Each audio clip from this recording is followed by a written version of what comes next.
Hello दोस्तों। तो आज मैं आप सभी के लिए NCERT class 6 chapter 1 history start कर रहा हूँ। एनसीईआरटी की सीरीज। आइए दोस्तों पढ़ते हैं what, where, how and when. Okay. तो इसमें राशिदा, जो कि एक स्कूल गोइंग चिल्ड्रन होती है, बच्ची होती है, वो पूछती है न्यूज़पेपर पढ़ते समय। Rashida sat reading the newspaper. Suddenly her eyes fell on a small headline, 100 years ago. How she wondered. Could anyone know what had happened so many years ago? जब राशिदा न्यूज़पेपर पढ़ती है तो उसकी नज़र एक हेडलाइन में पड़ती है कि 100 ईयर्स अगो। तो भाई वो चौंक जाती है कि भाई किसी को इतने साल पहले की चीज़ें कैसे मालूम हो सकती हैं। आइए दोस्तों इसी के बारे में पढ़ते हैं। हिस्ट्री बेसिकली हमें क्या बताती है, हमारे पास्ट में क्या हुआ था, उसका कलेक्शन, उसकी गैदरिंग, उसके बेसिस पे हम अपने मॉडर्न टाइम्स को कैसे इम्प्रूव कर सकते हैं, आने वाले समय में और कैसे बेटर कर सकते हैं। ये सब हमें हिस्ट्री से सीखने को मिलता है। तो आइए दोस्तों समझते हैं। Finding out what happened. Yesterday, you could listen to the radio, watch television, read a newspaper. Last year, ask somebody who remembers. But what about long, long, long ago? Let us see how it can be done. तो yesterday, कल you could listen the radio. कल हमने radio सुन सकते थे, TV देखते थे, या फिर न्यूज़पेपर पढ़ा था। लास्ट ईयर, पिछले साल क्या हुआ था, लोगों से हम पूछ सकते हैं, जिसको याद होगा पूछ सकते हैं कि भाई लास्ट ईयर क्या हुआ था। लेकिन दोस्तों बहुत साल पहले की अगर हम बात करें, वो हमें कैसे पता चलेगी कि भाई बहुत साल पहले क्या हुआ था।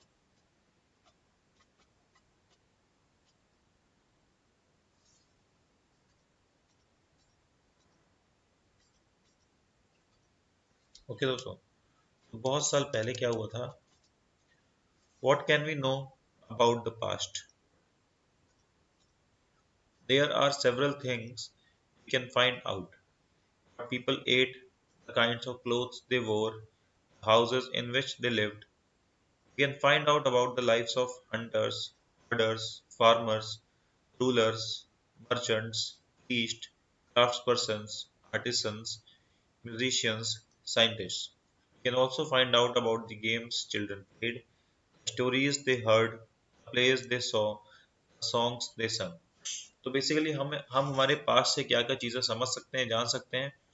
भाई लोग पहले क्या खाते थे, किस तरह के कपड़े पहनते थे, किस तरह के घरों में रहते थे।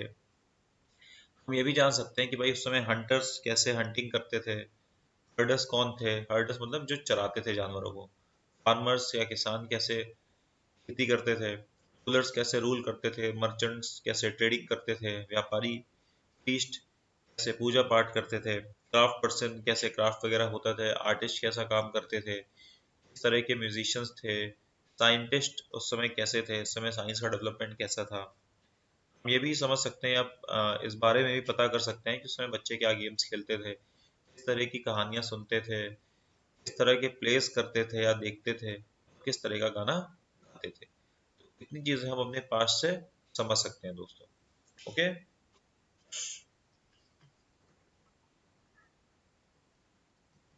Where dead people live.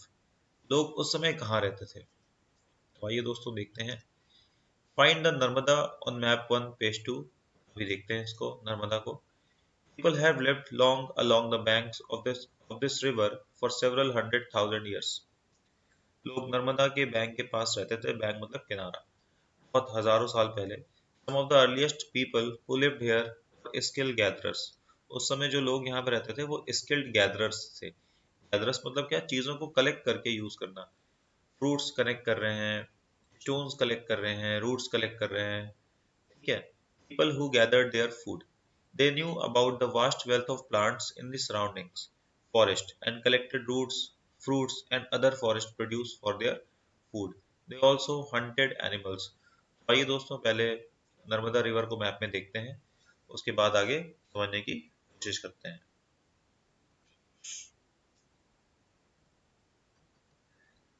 तो ये हमारे इंडिया का मैप है।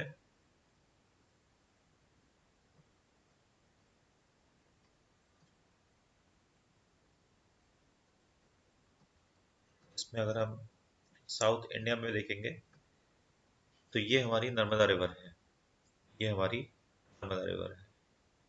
This is the Narmada river. Vindhyas range के अमरकंटक से निकलती है। अमरकंटक इसका ओरिजिन है दोस्तों। हम देख सकते हैं कि विंध्यास के नीचे सतपुड़ा रेंज है, यहाँ से ताप्ती नदी निकलती है। ये कहाँ से निकलती है? मुल्ताई। ये भी एमपी से निकलती है, दोनों एमपी के ही पार्ट है। ये अमरकंटक से और ये मुल्ताई से। दोस्तों हम देख सकते हैं, अगर हम साउथ इंडिया में देखें तो नर्मदा और ताप्ती दोनों हमारी वेस्ट फ्लोइंग रिवर है। वेस्ट फ्लोइंग रिवर वेस्ट की तरफ फ्लो कर रही है और अरेबियन सी में गिर जा रही है। और जो और रिवर्स हैं जैसे कि महानदी जो कि बे ऑफ बंगाल में जा रही है, जो कि ईस्ट फ्लोइंग रिवर है। गोदावरी जो कि हमारी ईस्ट फ्लोइंग रिवर है। दोस्तों आपको बताएं, गोदावरी साउथ इंडिया की सबसे लंबी नदी है, लॉन्गेस्ट रिवर, इसलिए इसको दक्षिण गंगा कहते हैं।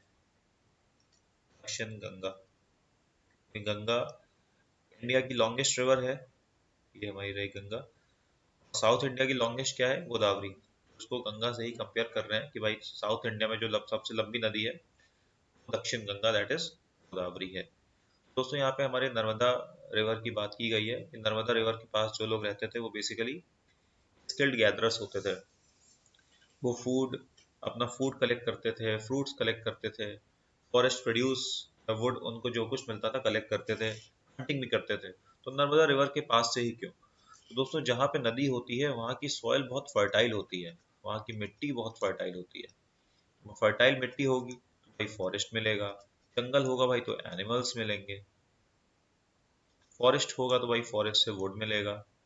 जितनी भी बेसिक नेसेसिटीज हैं यहाँ पर लोगों की फुलफिल हो जा रही थी। दोस्तों ये हमारा नर्मदा रिवर हो गई। ओके, आइए दोस्तों आगे देखते हैं।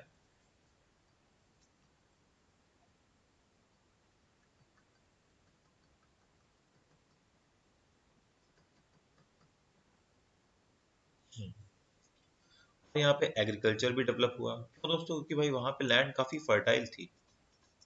जहाँ पे नदियाँ होती हैं वहाँ की लैंड काफी फर्टाइल होती है, इसलिए वहाँ पे जंगल भी होते हैं। नदियाँ हैं भाई तो जानवर भी आएंगे पानी पीने, फॉरेस्ट है तो जानवर रहेंगे, तो उनको एनिमल्स भी मिलते थे, हंटिंग भी इजिली कर सकते थे, फॉरेस्ट प्रोड्यूस भी मिल रहा था, वुड मिल रहे थे, फ्रूट्स मिल रहे थे, फूड खाने की भी कमी नहीं थी, रहने की भी दिक्कत नहीं थी, क्योंकि उनको ईजिली लकड़ी वगैरह मिल जा रही थी। अपना आराम से जो भी उनको रहने के लिए बेसिक चीजें चाहिए वो उनको मिल रही थी। आगे देखते हो दोस्तों। Place where rice was first grown are to the north of Vindhyas. यहाँ पे सबसे पहली बार राइस को ग्रो किया गया वो नॉर्थ ऑफ विंध्यास है। तो उसी मैप में देखते हैं दोस्तों, विंध्यास का है हमारा,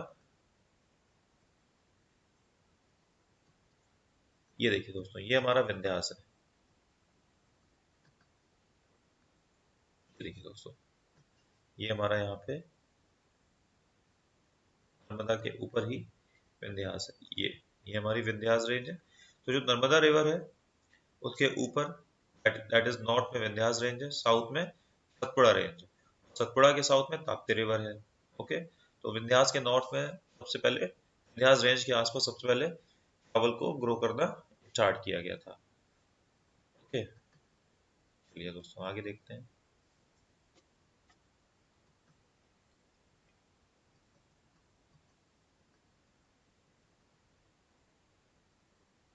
तो यहाँ पे बेसिकली विंध्यास के पास नॉर्थ ऑफ विंध्यास में सबसे पहले चावल की खेती स्टार्ट हुई। ओके, आइए देखते हैं आगे। Trace the river, trace river Indus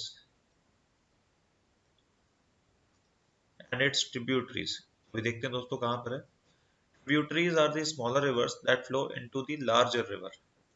About 4700 years ago, some of the earliest cities flourished on the banks of these rivers. Later, about 2500 years ago, cities developed on the banks of the Ganga and its tributaries and along the sea coast. तो दोस्तों यहाँ क्या बता रहे हैं कि 4700 years ago पहले Indus और उसकी ट्रिब्यूटरीज के पास बहुत सारी सिटीज फ्लरिश, मतलब धीरे धीरे स्टेब्लिश होना स्टार्ट हुई। 2500 ईयर्स अगो गंगा नदी और उसकी ट्रिब्यूटरी के पास बहुत सारी सिटीज डेवलप होना स्टार्ट हुई। तो आइए दोस्तों एक बार मैप में भी देख लेते हैं।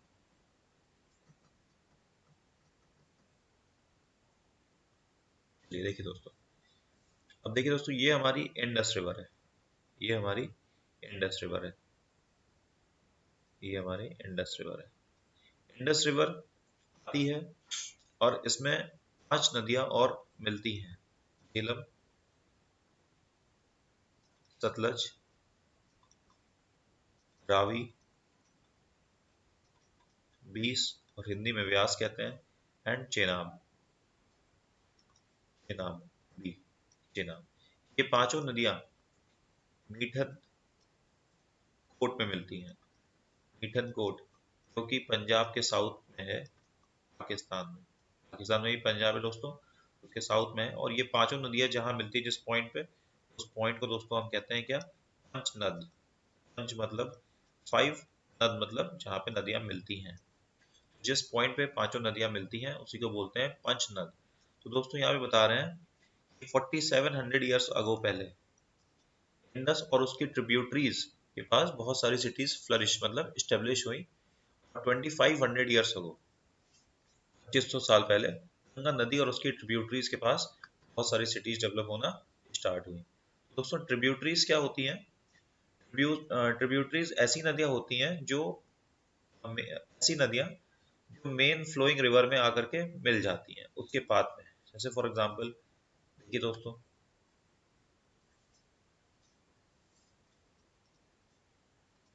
अगर हम बात करेंगे दोस्तों गंगा रिवर की, अगर हम दोस्तों बात करेंगे गंगा रिवर की, यहाँ पे दोस्तों देखिए हमारे पास गंगा रिवर है। ये दोस्तों हमारी गंगा रिवर है, रिवर है दोस्तों। देखिए ये हमारी गंगा रिवर है, ये हमारी गंगा रिवर है। गंगा रिवर आ रही है बह करके इस तरह से, ओके, गंगा रिवर आ रही है। गंगा रिवर से देख के देखिए, गंगा रिवर के रास्ते में इससे और छोटी मोटी नदियां मिल जाती हैं, जैसे कि सोन नदी मिल गई, या फिर यमुना भी गंगा से मिलती है पटना के पास। तो यमुना, जैसे गंगा बह रही है पटना के पास, इससे यमुना नदी मिल गई, तो यमुना इसकी ट्रिब्यूटरी हो गई। और अगर कोई नदी आगे जा करके बट जाए, उसकी दो अलग अलग स्ट्रीम निकल जाए, तो उसको डिस्ट्रीब्यूटरी कहते हैं। ये मिल नहीं रही, ये अलग हो गई, ये डिस्ट्रीब्यूटरी। अगर उसी मेन फ्लोइंग रिवर में और नदियां आकर के मिल जाएं तो उसको ट्रिब्यूटरी कहते हैं।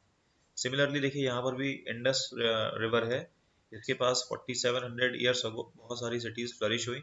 इसकी भी ट्रिब्यूटरीज हैं, देखिए झेलम है, चेनाब है, रावी है, व्यास है, सतलज है। ये आपको दोस्तों ध्यान रखना है कि ट्रिब्यूटरीज क्या होती हैं और डिस्ट्रीब्यूटरीज क्या होती हैं। और नदियों के पास ही क्यों डेवलपमेंट हो रहा है? क्योंकि नदियों के पास सारी बेसिक नेसेसिटीज अवेलेबल हैं इजिली। फूड प्रोड्यूस है, फॉरेस्ट है, और रूट्स हैं, फ्रूट्स हैं, एनिमल्स हैं, सब कुछ मिल रहा है इजिली। वहाँ पे ज़्यादा स्ट्रगल नहीं करना बेसिक चीज़ों के लिए। इसलिए मोस्टली जो सिटीज़ हैं डेवलप हो रही हैं along the coast of rivers और अलॉन्ग द सी कोस्ट, समुद्र के आसपास भी बेसिकली सारी चीज़ें मौजूद होती हैं। ओके, अभी हमने पढ़ा क्या कि गंगा नदी पढ़ा, उसकी ट्रिब्यूटरी देखी, सोन देखा। In ancient times the area along these rivers, the south of the Ganga was known as Magadh, now lying in the state of Bihar. Ganga नदी के साउथ में, गंगा नदी के साउथ में जो हिस्सा है पहले वो मगध, उसको मगध किंगडम कहते थे, बहुत पावरफुल था। And its rulers were very powerful and set up a large kingdoms. Kingdoms were set up in other parts of the country as well. Country के अदर पार्ट्स में भी किंगडम्स बने। बट ये जो मगध किंगडम था ये काफी पावरफुल क्यों था? क्योंकि इसके आसपास सारे रिसोर्सेज थे, काफी रिच किंगडम हुआ करता था। ओके दोस्तों, आइए और चीजें समझते हैं। देखिए क्या गिवन है यहाँ पे, देखिए, यस, देखिए दोस्तों,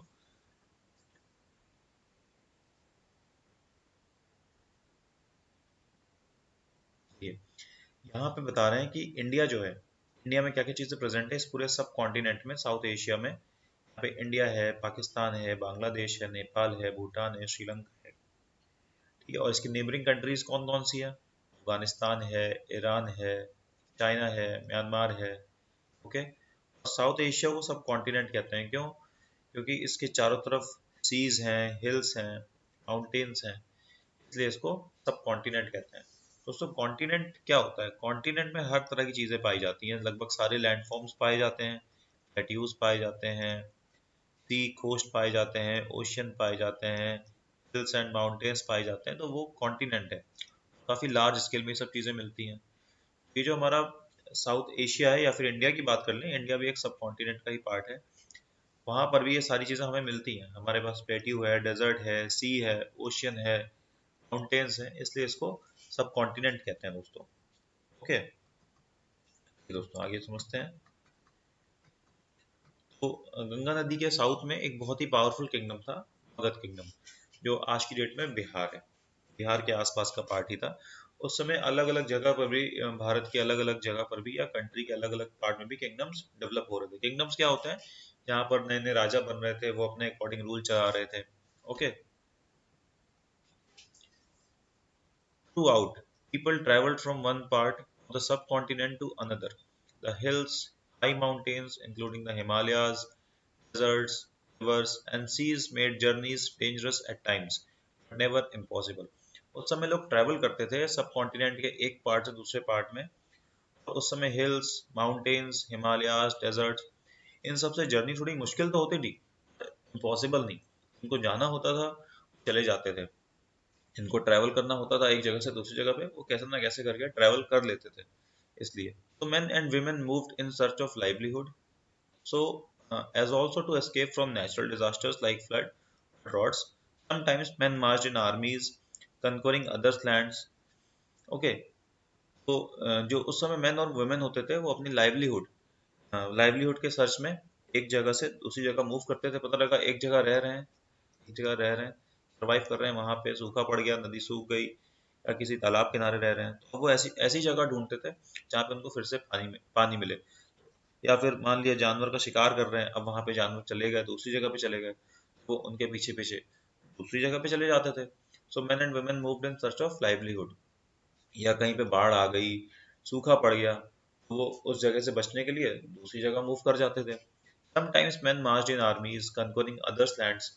कभी कभी क्या होता था कि लोग ग्रुप में मूव करते थे, आर्मीज में मूव करते थे, और दूसरे की लैंड को हथिया लेते थे, कैप्चर कर लेते थे, अपने एम्पायर को बढ़ाने के लिए, अपने रिसोर्सेज को एक्सपैंड करने के लिए, कि भाई उनको उनके पास ज़्यादा रिसोर्सेज हों, उनको ज़्यादा भटकना ना पड़े।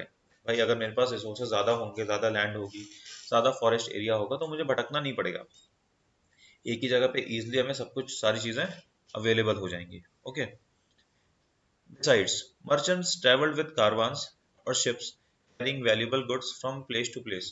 उस समय जो मर्चेंट्स होते थे, मीन्स ट्रेडर्स, जो बिजनेस व्यापार करते थे, वैल्यूबल गुड्स लेकर के एक जगह से दूसरी जगह पर जाते थे। And religious teachers walked from village to village, town to town, stopping to offer instructions and advice on the way. जो उस समय रिलीजियस टीचर्स होते थे, जैसे जैनिज्म में जैन धर्म के लोग हो गए, बुद्धिज्म में बुद्ध धर्म के लोग हो गए, या फिर क्रिश्चियंस हो गए। जैसे जब पोर्टुगीज 1498 में इंडिया आए थे, तो उनके साथ बहुत सारे उनके जेसूट्स फादर्स भी आए थे, जो अपने क्रिश्चियनिटी का लोगों को ध्यान दे रहे थे, लोगों को प्रोसिक्यूट करा रहे थे, जबरदस्ती उनका धर्म चेंज करा रहे थे। तो ऐसे बहुत सारे टीचर्स और प्रीचर्स आए, जिन्होंने अपना धर्म का प्रचार भी किया।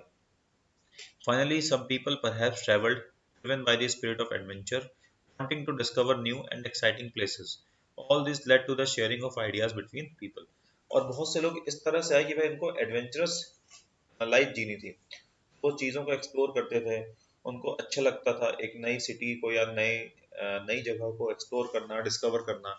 ठीक है, किसी को पता भाई पसंद है भाई पहाड़ों पे जाना, एडवेंचर करना, बंजी जंपिंग करना। जैसे इंडिया में सबसे हाईएस्ट जो बंजी जंपिंग है वो ऋषिकेश में है। ओके, तो लोगों को एडवेंचर पसंद था, तो लोग एक जगह से दूसरी जगह पे जाते थे, जिससे उनके आइडियाज शेयर होते थे, आपस में लोग मिलते थे। इसी तरह से कॉमिंगलिंग ऑफ कल्चर हुआ, आपस में मिले जुले, कल्चर मिला जुला, इसलिए वो में शेयरिंग ऑफ आइडियाज डेवलप हुआ। आगे बढ़ते हैं। Why do people travel nowadays? आजकल लोग क्यों ट्रैवल करते हैं? ओके, आजकल लोग इसलिए ट्रैवल करते हैं क्योंकि उनको ये दो चीज़ें हैं। या तो भाई उनका शौक है एडवेंचर के लिए। सेकंड, आजकल लोग जॉब के लिए भी ट्रैवल करते हैं, उनको जॉब चाहिए। ओके, थर्ड, ट्रेड के लिए बिजनेस करने के लिए। दोस्तों, ये तीन मेजर चीज़ें हैं जिसके लिए लोग आज ट्रैवल करते हैं। ओके, या तो शौक में, भाई मान लिया किसी को माउंट एवरेस्ट स्केल करना है, वो एक जगह से दूसरी जगह ट्रैवल करेगा तभी तो जाएगा भाई माउंट एवरेस्ट। किसी को भाई शौक है भाई अलग अलग देशों में घूमना, तो वह ट्रैवल करेगा। किसी को भाई जॉब करना है भाई, किसी की जॉब इंडिया से कनाडा लग गई, किसी की जॉब अमेरिका में लग गई, किसी की जॉब जम्मू कश्मीर में रहता था कोई, उसकी जॉब कन्याकुमारी लग गई, तो भी ट्रैवल कर रहा है। ट्रेड करने के लिए, व्यापार करने के लिए भाई, सस्ते कपड़े मंगा रहे हैं चाइना से और बेच रहे हैं, वो भी ट्रेड करने के लिए भी। ये तीन बेसिकली आजकल रीजन है हमें मिलते हैं जिसकी वजह से लोग ट्रैवल करते थे। So look at the map once more. Hills, mountains, and seas form the natural frontiers of the subcontinent. While it was difficult to cross these frontiers, those who wanted could and did scale the mountains and cross the seas. People from the cross, people from the cross, people from across the frontiers also came into the subcontinent and settled here. जो हमारा सब continent है, भारत है, तो क्या करते थे भाई, आते थे यहाँ पर, ट्रैवल करते थे, चीज़ों को समझते थे। देखिए जो भारत है, ये जो हमारा सब कॉन्टिनेंट है दोस्तों, ये जो हमारा सब कॉन्टिनेंट है, इसके फ्रंटियर, इसकी बाउंड्री देखिए, चारों तरफ इसके क्या है,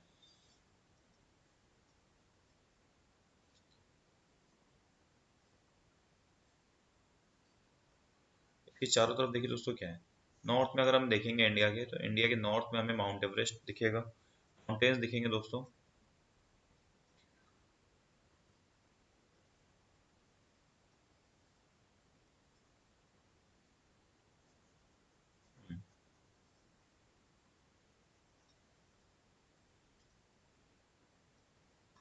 तो अगर हम इसके नॉर्थ में देखते हैं, तो यहाँ पे हमको माउंट एवरेस्ट दिखता है या पहाड़ दिखते हैं।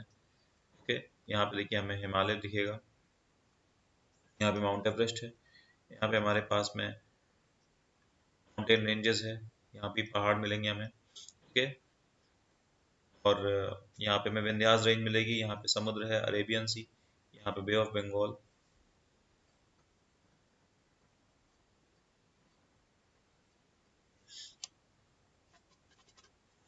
और अगर हम साउथ इंडिया में जाएंगे, हमें देखने को मिलेगा ओशन, समुद्र मिलेगा, यहाँ पे अरेबियन सी मिल रही है, यहाँ पे बे ऑफ बंगाल मिल रहा है, और यहाँ पे ये हमारा पेनिनसुलर इंडिया है। पेनिनसुला क्या होता है, जमीन का ऐसा भाग जिसके तीन तरफ पानी हो, तो ये ऐसा लैंड का पार्ट है जिसके इधर भी, इधर भी और इधर भी पानी है। तो इसकी फ्रंटियर्स की बाउंड्री कैसी है, काफी टफ है, समुद्र है, पहाड़ है। भाई लोगों का आना मुश्किल था, लोगों को क्रॉस करना मुश्किल था, लेकिन जिनको आना होता था वो किसी ना किसी तरीके से आते थे। दूसरे देश से भी आते थे, इन बाउंड्रीज को क्रॉस कर करके इंडिया में आते थे, दूसरे देश से भी आते थे। ऐसा नहीं है कि सिर्फ इंडिया से ही बाहर जा रहे हैं, नहीं, दूसरे देश से भी इंडिया आ रहे हैं। उनको भाई शौक था, एडवेंचर था, या फिर ट्रेडिंग करनी होती थी उनको। Okay,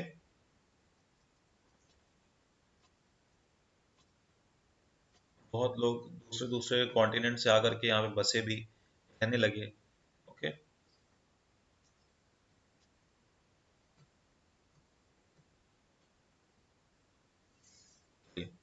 these movements of people enriched our cultural traditions. People have shared new ways of carving stone, composing music, and even cooking food over several hundreds of years. जब लोग आए दूसरे कंट्री से, हमारे कॉन्टिनेंट में, हमारे सब कॉन्टिनेंट से दूसरे का लोग गए, तो आपस में कल्चर का मिंगलिंग हुआ, आपस में एक दूसरे कल्चर ओवरलैप करने लगे, मिलने लगे, आइडियाज का शेयरिंग हुआ। लोगों ने स्टोन्स पे कार्व करना सीखा भाई, मतलब पत्थरों पे लिखना सीखा, तो राजा महाराजा लिखवाते थे, पत्थरों पे लिखवाते थे अपने आदेश। म्यूजिक कंपोज करना सीखा, खाना पकाना सीखा, बहुत साल पहले ही ये सब चीजें लोग सीख चुके थे। पढ़ते हैं नेम्स ऑफ द लैंड, कि भाई हमारे कंट्री का नाम कैसे पड़ा, हमारे कंट्री का नाम भारत कैसे पड़ा। नेम्स ऑफ द लैंड, भाई यहाँ पे बताया जा रहा है, two of the words we often use for our country. पहला वर्ड हम यूज करते हैं इंडिया, दूसरा हम यूज करते हैं Bharat. Word India comes from the Indus, called Sindhu in Sanskrit, and Iran and Greece in your atlas. Iranians and the Greeks who came through the northwest about 2500 years ago and were familiar with the Indias called it Hindus, or the Indos, the land to the east of the river was called India। तो भाई Indus नाम India नाम कैसे पड़ा? India के अगर हम north west में देखेंगे, नॉर्थ वेस्ट में ईरान से जो लोग आ रहे थे या फिर ग्रीस से जो लोग आ रहे थे, उन्होंने कहा भाई कि इंडस रिवर, अभी हमने देखा था इंडस रिवर पंचनद मीठनकोट पंजाब के साउथ में पाकिस्तान में बहती है, उसके ईस्ट में जो लैंड है वो इंडिया है। किसने कहा? ईरानियन और ग्रीस के लोगों ने। भरत नाम कैसे पड़ा? The name Bharat was used for a group of people who lived in the northwest and who are mentioned in the Rig Veda. Earliest composition in Sanskrit dated to about 3500 years ago. Later it was used for the country. Bharat नाम कैसे पड़ा? उस समय भरत कबीला एक group होता था, एक कम्युनिटी थी जो नॉर्थ वेस्ट में रहती थी, ठीक है, जिसका मेंशन ऋग्वेद में है। वहाँ पे एक भरत कबीला था, उसी के नाम पे भारत नाम पड़ा। ये नाम अभी भी यूज होता है। ओके, और ये भरत नाम हमें कहाँ से मिला? ऋग्वेद। ऋग्वेद में इसका मेंशन है भरत कबीले के बारे में। ओके, ये दोस्तों आगे समझते हैं।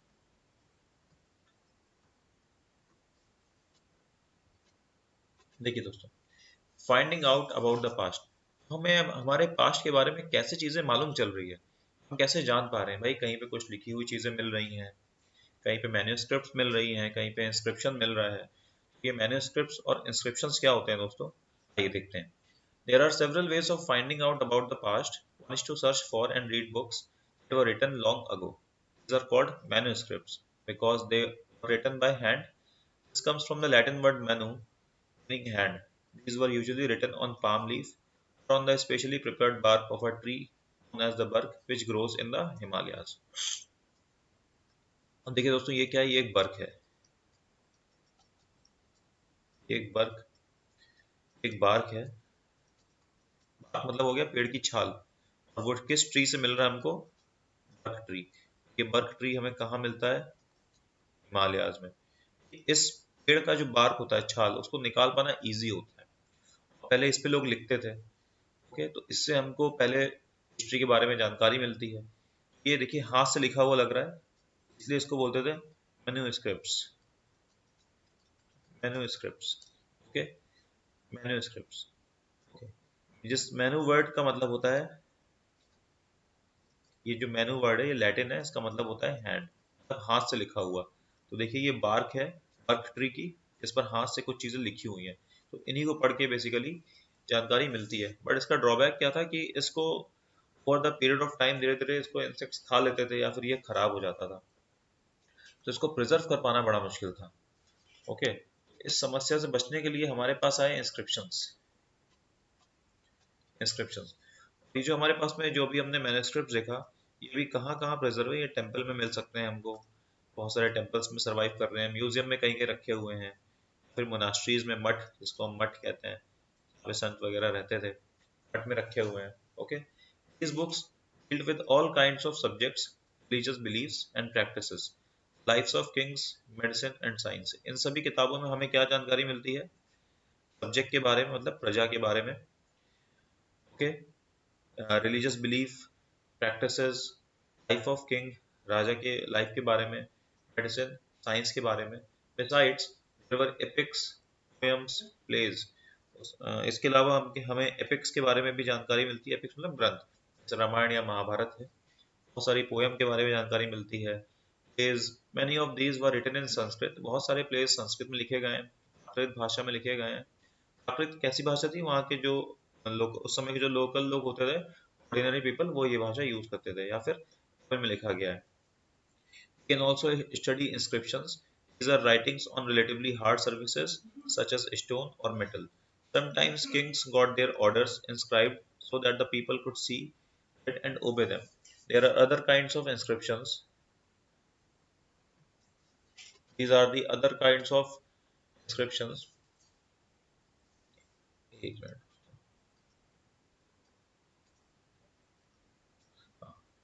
Yes, there are other kind of inscriptions as well. Men and women, including kings, queens, recorded what they did.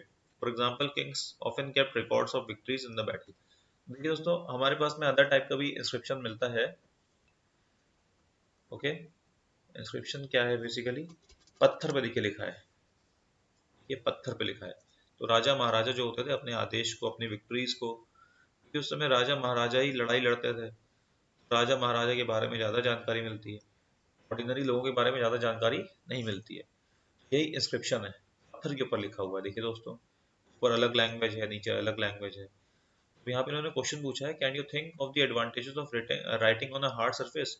इस पे लिखने का फायदा क्या होता था दोस्तों? इस पे लिखने का फायदा होता था कि ये कभी मिटता नहीं था, कभी खराब नहीं होता था, ओके, और लोगों को इजिली विजिबल हो जाता था। And what could have been the difficulties, भाई इस पे लिखना मुश्किल था, भाई पत्थर पे लिखना कितना मुश्किल होगा। पत्थर, एक लिमिटेड स्पेस होता है, लिमिटेड स्पेस, बहुत ज़्यादा स्पेस भी नहीं है कि भाई जैसे कॉपी किताब में पन्ने हैं, पेजेस हैं, इससे भी यह लिमिटेड स्पेस है। और अगर इसमें कोई गलती हो जाए तो एरर को ठीक भी नहीं कर सकते थे आसानी से। ये सब हमारे पास में डिफिकल्टीज थी बेसिकली दोस्तों, ओके। यहाँ पे ना क्या बता रहे हैं कि एक मिनट, हाँ यहाँ पे दोस्तों बता रहे हैं 2250 साल पहले कंधार में एक इंस्क्रिप्शन मिला था। ये जो यहाँ पे फोटो बनी है वही है। इंस्क्रिप्शन 2250 साल पहले कंधार अफगानिस्तान में मिला था, अशोका के समय में, ओके। इस पे जो ऑर्डर्स हैं वो अशोका के हैं, अशोका द ग्रेट। उसने कलिंग की लड़ाई लड़ी थी, कलिंग वॉर, अगर आपने थोड़ा बहुत पढ़ा होगा, 261 बीसी में, और उसके बाद इसने लड़ाई लड़ाई छोड़ दी थी, ओके। चैप्टर 8 में पढ़ेंगे इनके बारे में। When we write anything we use a script. Script दोस्तों क्या होती है, जब हम लिखते हैं कुछ तो उसमें हम सिंबल्स या किस तरह के राइटिंग सिंबल्स का यूज करते हैं। जैसे अगर हमको ए बनाना है तो हम 2 लाइन खींचेंगे, बीच में एक डंडी खींचेंगे, तो ये स्क्रिप्ट है। लिखने के लिए हमें कोई सिंबल या लेटर या साइन की जरूरत होती है, उसको स्क्रिप्ट कहते हैं। और उसी स्क्रिप्ट को जो रिटन है उसको बोलने के लिए या पढ़ने के लिए जो चाहिए होता है, when we read what is written और स्पीक यूज अ लैंग्वेज, तो उसी स्क्रिप्ट को पढ़ने के लिए, बोलने के लिए जो चीजें हम यूज करते हैं उसको लैंग्वेज कहते हैं। अब देखिए दोस्तों यहाँ पे क्या बता रहा है, हाँ एक मिनट, देखिए दोस्तों, use a language. This inscription was inscribed in two different scripts, Greek top and Aramaic below। ये जो यहाँ पे इंस्क्रिप्शन मिला है, इसमें ऊपर कौन सी स्क्रिप्ट यूज की गई है, ग्रीक, और नीचे कौन सी स्क्रिप्ट यूज की गई है, एरामिक। ये अशोका के टाइम की है। अशोका के बारे में पढ़ेंगे चैप्टर 8 में, okay. These there were many other things that were made and used in the past. Those who study these objects are called archaeologists. They study the remains of the buildings made of stone and brick, paintings and sculpture. They also explore and excavate to find tools, weapons, pots, pans, ornaments, and coins. Some of these objects may be made of stone and others of bone, cracked, baked clay, or metal. Objects that are made of hard, imperishable substances usually survive for a long time. देखिए दोस्तों, यहाँ पे इन्होंने इस question का एक point हमें दे दिया है कि भाई जो ऑब्जेक्ट हार्ड या इम्पेरिशेबल सब्सटेंस है, जो कभी खत्म नहीं होता है, इससे बना होता है, लंबे समय तक सर्वाइव कर पाता है। दोस्तों यहाँ पे बता रहे हैं कि जो लोग एंशियंट थिंग्स को पढ़ते हैं, उनके बारे में स्टडी करते हैं, उनको बोलते हैं archaeologist, okay. Those who study these objects are called archaeologist. उनका बेसिकली काम क्या था, ये रिमेन्स ऑफ बिल्डिंग को देखते थे, स्टोन्स की स्टडी करते थे, ब्रिक के बारे में स्टडी करते थे, पेंटिंग्स के बारे में स्टडी करते थे, स्कल्पचर के बारे में स्टडी करते थे, ठीक है, खुदाई करते थे। खुदाई करने से उनको बहुत सारी चीज़ें मिलती थी, वेपन टूल्स और बोन टूल्स, ओके, बोन के ऑर्नामेंट्स मिलते थे और पॉट वगैरह मिलते थे, सिक्के वगैरह। उसके बेसिस पे ये धीरे धीरे हिस्ट्री कलेक्ट करते थे, बिट बाय बिट हिस्ट्री बनाते थे कि भाई इस समय क्या हुआ था, कैसे लोग थे, कैसे कैसे स्क्रिप्ट थी उस समय। ये सब काम किसका होता है बेसिकली, ये सारा काम आर्कियोलॉजिस्ट का होता है। दोस्तों आगे समझते हैं। ये देखिए दोस्तों, यहाँ पे देखिए एक अर्दन पॉट है, अर्दन पॉट है, pot from an old city, कि ये एक पॉट है एंशियंट टाइम का, ओल्ड सिटी का।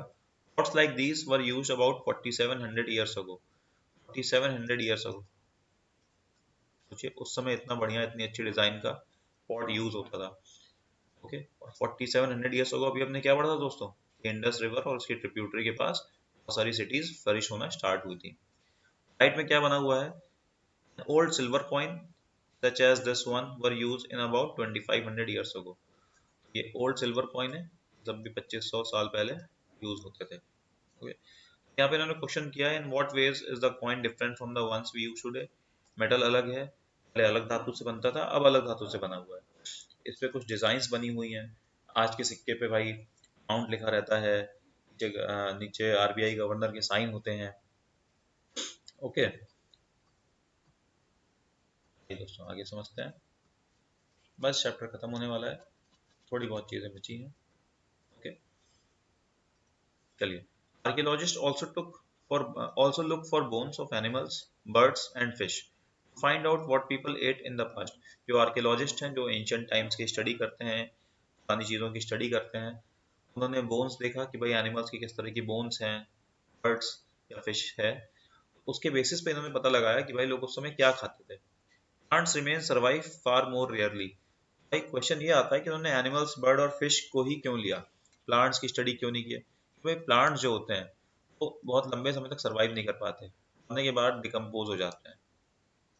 मरने के बाद डिकम्पोज हो जाते हैं तो उनका ज़्यादा रिमेन्स बचते नहीं है, इसलिए उनके बारे में स्टडी करना बड़ा मुश्किल है। ओके, सीड्स ऑफ ग्रेन और pieces of wood have been burned survive in a charred form. यहाँ बता रहा है अगर हम ग्रेन्स या सीड्स को या लकड़ी को जलाएंगे तो वो चार्ट फॉर्म में, जले हुए फॉर्म में हमें मिलेंगे, तो उनको स्टडी कर सकते हैं। तो एकदम अगर हम रॉ प्लांट की बात करें तो वो सब सड़ जाते हैं, डिकम्पोज हो जाते हैं, उनके बारे में स्टडी नहीं हो पाएगा। तो think cloth is found frequently by archaeologist, तो इसका आंसर क्या होगा दोस्तों, बताइए, यस और नो? इसका आंसर होगा नो, क्लॉथ भी नहीं मिला, क्योंकि क्लॉथ भी डिकम्पोज हो जाता है। Okay, over the period of time खत्म हो जाता है। Historians, that is, scholars who study the past, often use the word source to refer to the information found from the manuscripts, inscriptions and archaeology। Historians कौन होते थे भाई? जो past के बारे में स्टडी करते थे। उन्होंने सोर्स वर्ड यूज किया किसके लिए? इंफॉर्मेशन के लिए। जो हमको मैन्युस्क्रिप्ट्स क्या होती थी? जो हैंड रिटन थे। अभी हमने देखा कि भाई बार्क पे लिखा गया है। इंस्क्रिप्शंस क्या थे? पत्थर वगैरह पे लिखा गया है। आर्कियोलॉजी तो भाई हमें कहाँ कहाँ से इन्फॉर्मेशन मिल रही है? मैन्युस्क्रिप्ट्स, हैंड रिटन चीज़ों से, इंस्क्रिप्शन से, पत्थर पे या फिर हार्ड सरफेस पे लिखी हुई चीज़ों से, या आर्कियोलॉजी, जो भी आर्कियोलॉजिस्ट ढूंढ रहे हैं, पॉट ढूंढ रहे हैं, कॉइन ढूंढ रहे हैं, बोन के टूल्स ढूंढ रहे हैं। ओके, इन सब चीज़ों से जो जानकारी मिल रही है, उससे हमको जो इन्फॉर्मेशन मिल रही है, उसी को सोर्स कहा गया। जॉनियस ने उसी को सोर्स कहा गया। Once sources are found, learning about the past becomes an adventure as we reconstruct it bit by bit। जैसे जैसे हमको सोर्सेज मिलते हैं, इन्फॉर्मेशन मिलती है, हम धीरे धीरे बिट बाय बिट हिस्ट्री को जोड़ते हैं कि भाई अच्छा ये यहाँ से मिला, ये इस टाइम पीरियड का है, ये इस टाइम पीरियड का, तो बिट बाय बिट हिस्ट्री को कंस्ट्रक्ट करते हैं। So historians and archaeologists are like detectives who use all these sources like clues to find out about our past।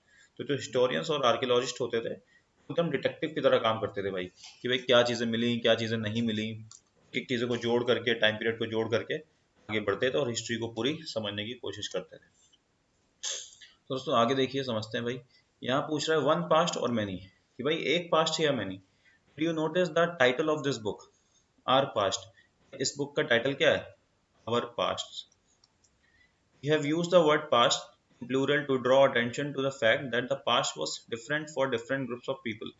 For example, the lives of herders or farmers were different from those of kings and queens। देखिए, herders की जैसी life होती थी वैसी king और queen की नहीं होती थी। किंग और क्वीन की अलग होती थी। इनका पास्ट अलग होगा, इनका पास्ट अलग होगा। मर्चेंट भाई जो व्यापारी थे, वो किस तरह से ट्रेड करते थे, या फिर क्राफ्टमैन वो कैसी क्राफ्ट बनाते थे, उनका पास्ट अलग अलग होगा भाई।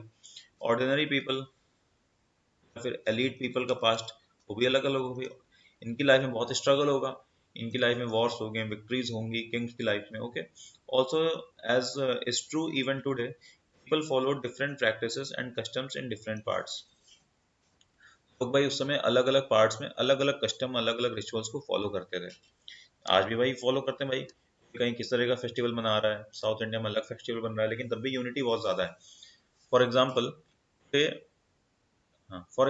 today most people living in Andaman Islands get their own food by fishing, hunting and collecting forest produce।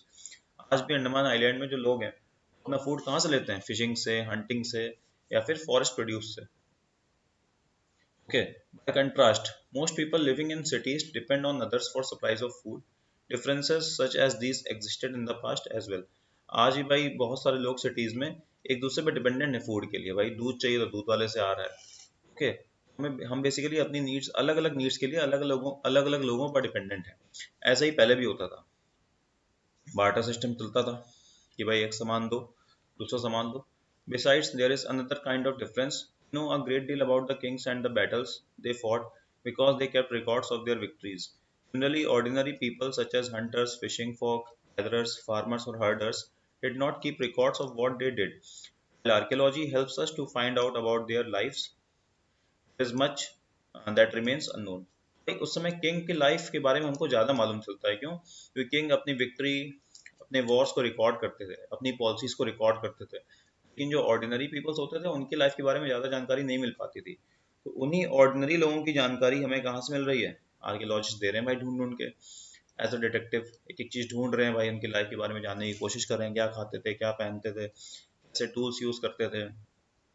Okay, तो ये बेसिकली आर्कियोलॉजिस्ट हमारी हेल्प कर रहे हैं।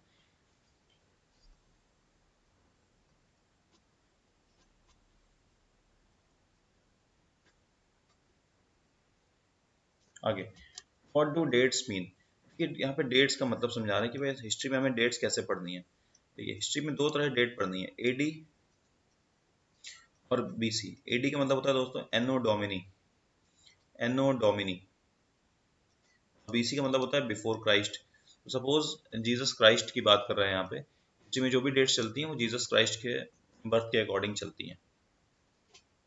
ओके, वही देखते हैं।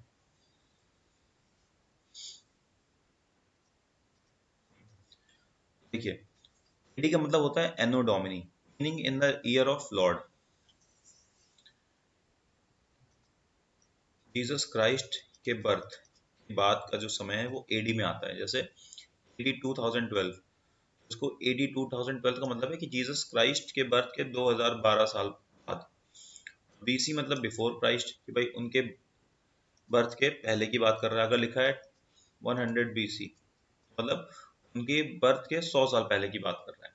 तो ये हो गया हमारे पास में टाइम पीरियड, एडी और बीसी। बहुत लोग एडी को आफ्टर डेथ कहते हैं, वो मिसकंसेप्शन या फिर मिसअंडरस्टैंडिंग है। और यहाँ पे कुछ टर्म्स यूज होते हैं, सीई कॉमन एरा, या फिर AD and BCE before common era, anno domini. तो वही सब इसमें समझा रहा है कि एडी हो गया after the birth of the Jesus Christ, BC हो गया बिफोर क्राइस्ट। तो दोस्तों आई होप ये टॉपिक आपको अच्छे से समझ में आया होगा। आपको कोई भी डाउट हो आप कमेंट करके पूछ सकते हैं। ओके, इसके बाद हम अपना अगला चैप्टर स्टार्ट करेंगे, चैप्टर 2, क्लास 6 हिस्ट्री। ओके, इसमें कुछ क्वेश्चन दिए हैं, थोड़े बहुत डिस्कस कर लेंगे, या फिर आप लोग खुद से कोशिश करिएगा करने की। तो इसमें मैच द फॉलोइंग है। आइए एक क्वेश्चन बता देता हूँ आपको, कि आप लोग खुद से ट्राई करिएगा, बहुत ईजी है, कुछ नहीं है। मतलब वैली में सिटीज़ कब से डेवलप होनी स्टार्ट हुई? सबसे पहली सिटीज़ यहीं पे स्टार्ट हुई।